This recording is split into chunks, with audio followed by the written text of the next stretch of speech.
सवाल ये है कि क्या पुनर्जन्म होता है, और अगर होता है तो एक प्राणी के लिए एक जन्म से दूसरे जन्म में जाने का आधार क्या है? वो क्या है जो किसी व्यक्ति को एक जन्म से दूसरे जन्म में ले जाता है?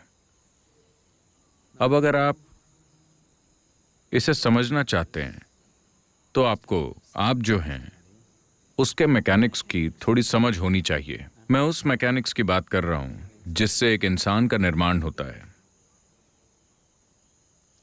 देखिए, जब आप कहते हैं कि मैं एक इंसान हूं तो सबसे बाहरी रूपरेखा भौतिक शरीर की होती है। योग में हम हर चीज को शरीर की तरह देखते हैं क्योंकि ये आपके लिए समझने में आसान है। तो हम इस शरीर को 5 आयामों या 5 परतों के रूप में देखते हैं। भौतिक शरीर को अन्नमय कोश कहा जाता है। अन्नमय कोश का मतलब है अन्न मतलब भोजन। ये भोजन शरीर है। अगले को मनोमय कोश कहते हैं, जिसका मतलब है कि यह मानसिक शरीर है। तीसरे को प्राणमय कोश कहते हैं, जिसका मतलब है ऊर्जा शरीर।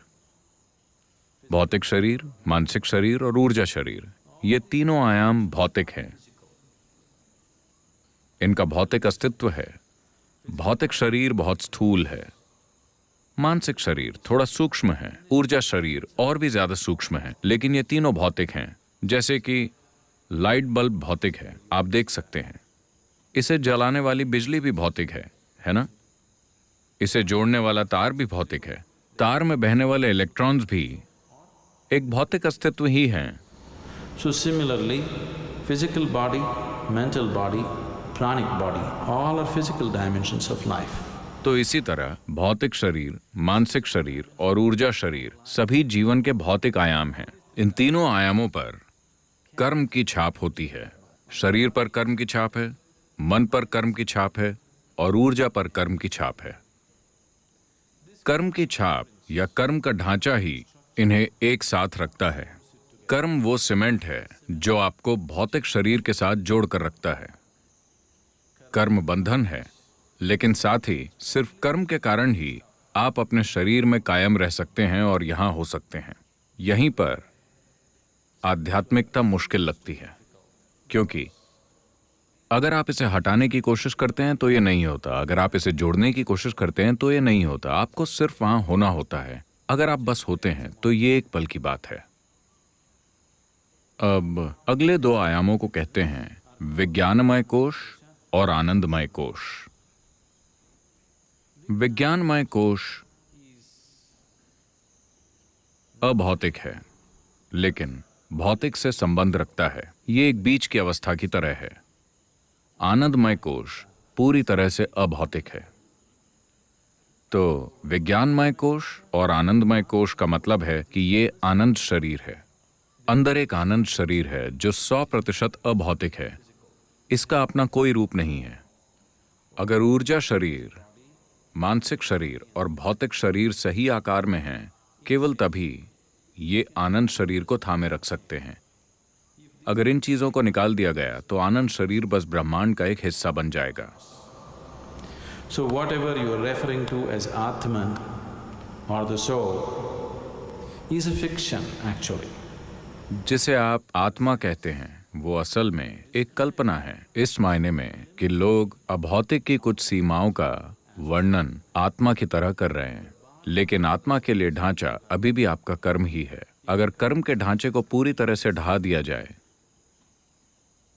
तो कोई आत्मा नहीं बचती। हर चीज दूसरी हर चीज में विलीन हो जाती है, जिसे महासमाधि या महापरिनिर्वाण कहते हैं। वो बस यही है कि आप धीरे धीरे समझ जाते हैं कि चाबियां कहाँ हैं और कर्म के ढांचे को गिरा देते हैं ताकि आप सही मायने में खत्म हो जाएं।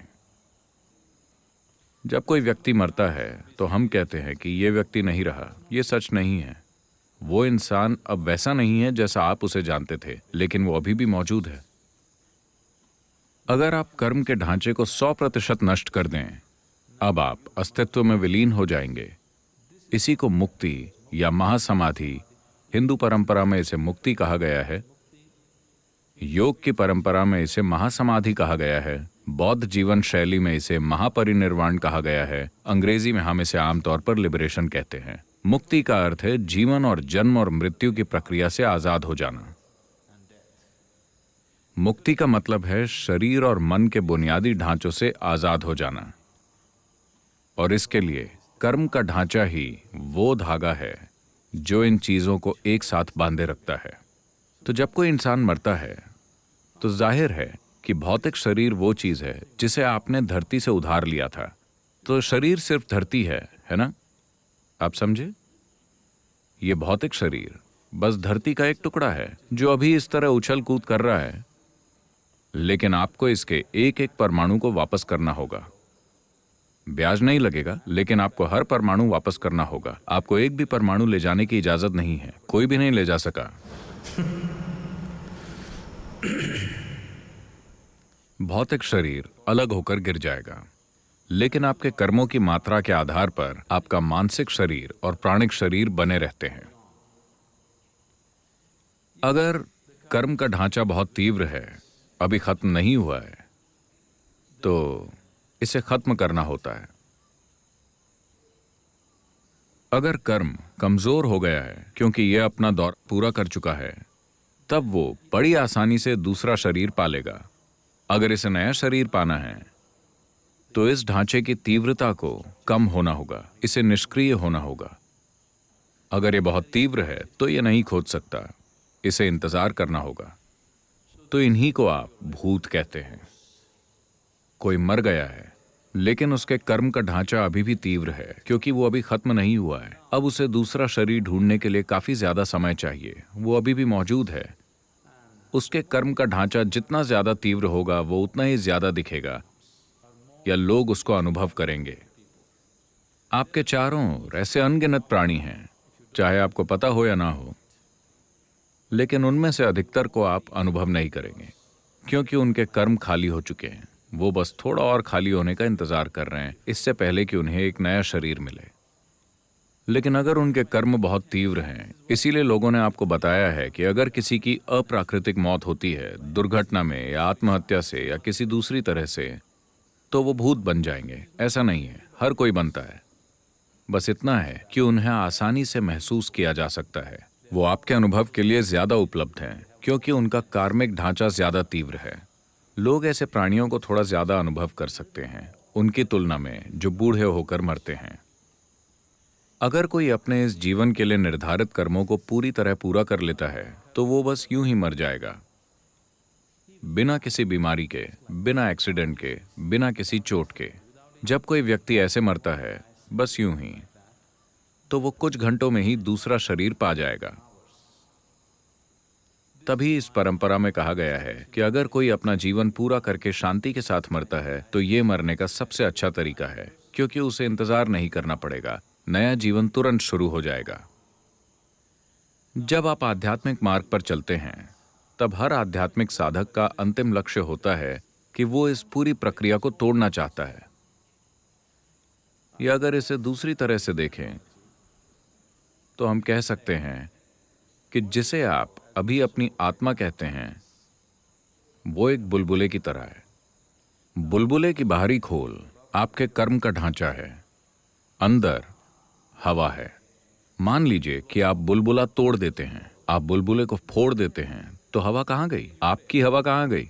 अब आपकी हवा जैसी कोई चीज नहीं है, ये हर चीज का हिस्सा बन गई है। तो अब जिसे आप आत्मा कहते हैं वो काल्पनिक है, क्योंकि आपकी आत्मा या मेरी आत्मा या किसी और की आत्मा जैसी कोई चीज नहीं होती। अभी ये असीमितता एक सीमित कर्म के ढांचे में बंद है। तो इससे आपको ऐसा एहसास होता है जैसे कि ये एक अलग इकाई हो। अगर आप उन चाबियों को अलग कर देते हैं जो कर्म के ढांचे को बांधती हैं, तब ये बस ध्वस्त हो जाता है। तो मृत्यु के बाद का जीवन, अगला जन्म, इस सारी बकवास में विश्वास मत कीजिए। लेकिन अभी अगर आप यहां बैठते हैं और बस अपनी आंखें बंद करते हैं, आप साफ साफ देख सकते हैं कि आप इस शरीर से परे भी कुछ हैं, है ना?